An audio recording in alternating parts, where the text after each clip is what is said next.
ఇక చివరగా మనకు మిగిలి ఉండేది ఇది నిజంగా ఒక మంచి హాట్ టాపిక్ అనమాట.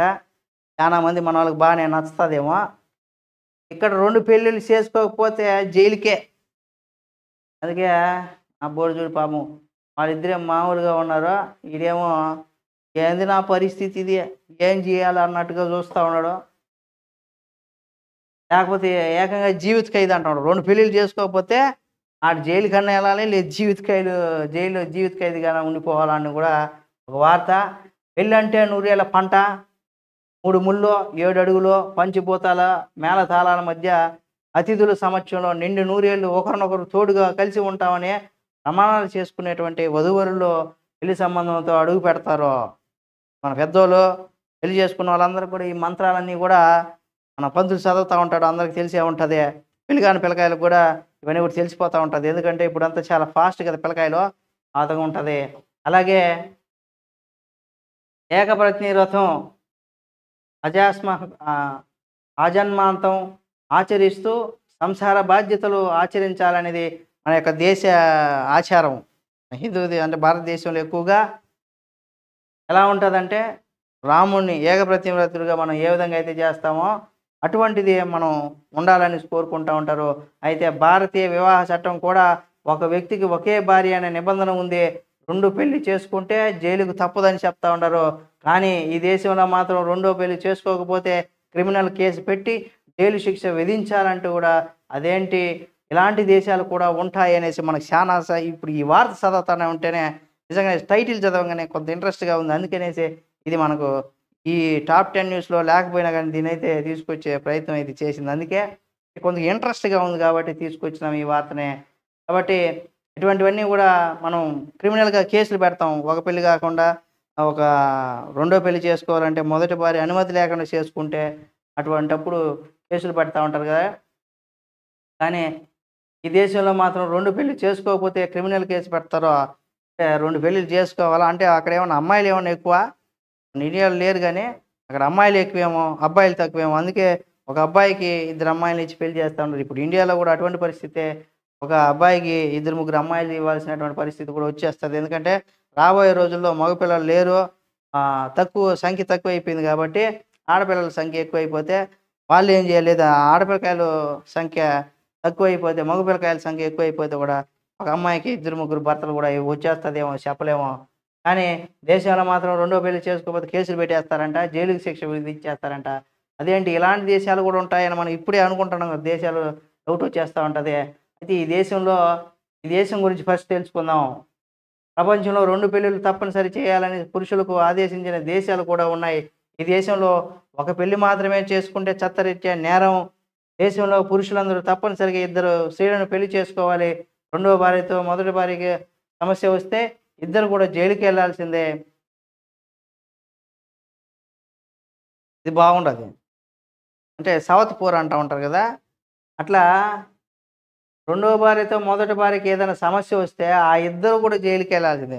కాబట్టి అప్పుడు మగవాడు హ్యాపీగా ఉంటాడు. వీళ్ళిద్దరి మధ్య గొడవలు పడకుండా వాళ్ళిద్దరూ ఉండాలంటే గొడవలు పడితే హ్యాపీగా వాళ్ళిద్దరిని జైల్లో పెట్టేస్తది. అప్పుడు మగవాడైతే హ్యాపీగా ఉంటాడు. అంటే గొడవలు పడకుండా ఉండాలని. ఇద్దరు జైలుకెళ్ళాల్సిందే. తూర్పు ఆఫ్రికాలోని ఎరిత్రియాలో ఈ ఆచారం అయితే ఉంది. మన దేశంలో రెండో పెళ్లి చేసుకోవడం లేదా రెండో భార్యను కలిగి ఉండడం నేరమైతే ఎరిత్రియాలో అది సరిగ్గా వ్యతిరేకం.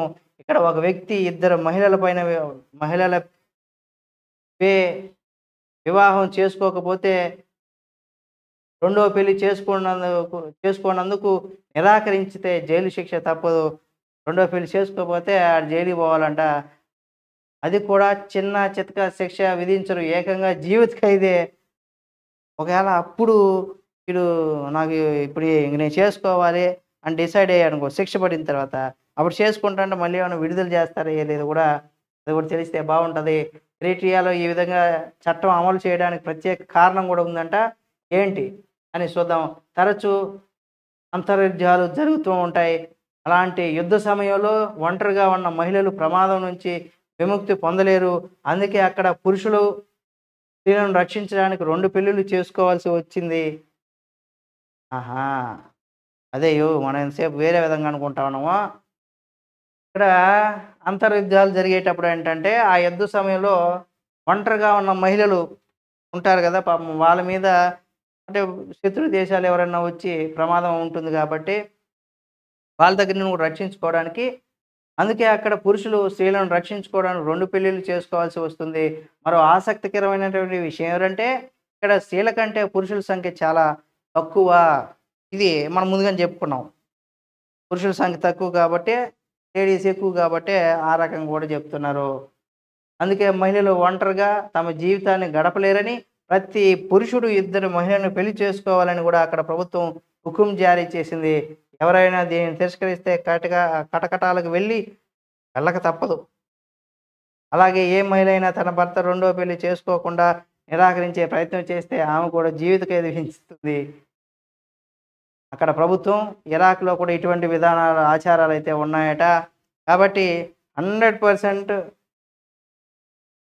తప్పనిసరిగా ఇక్కడ 2 రీజన్స్ మనం ఈ ఆర్టికల్ చూస్తే మనకు అర్థమవుతుంది.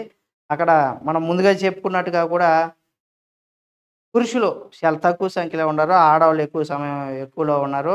ఇంకోటంటే యుద్ధ సమయంలో మహిళలు ఒంటరిగా ఉంటారు కాబట్టి, అలాంటప్పుడు వారిని రక్షించుకోవడం కోసం కూడా పురుషులు ఉండాలి కాబట్టి, అందుకోసం అనేసి అక్కడ పురుషులు తోడుంటారనే ఒక ఉద్దేశంతో 2 పెళ్ళిళ్ళు చేసుకోవాలని. ఒకవేళ మొదటి భార్య, రెండో భార్య వాళ్ళిద్దరి మధ్య ఏదైనా గొడవలొచ్చి ఇవి సమస్యలున్నాయంటే, వాళ్ళిద్దరిని తీసుకుపోయి జైల్లో పెడతది.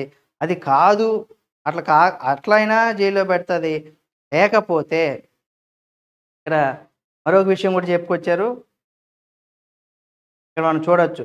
మరొక విషయం ఏంటంటే, ఇద్దరు ఒకవేళ ఎవరైనా మొదటి భార్య రెండో వ్యక్తిని రెండో భార్యని చేసుకోవాలి కాబట్టి, అంటే భర్త ఒక అమ్మాయిని చేసుకుంటాడు.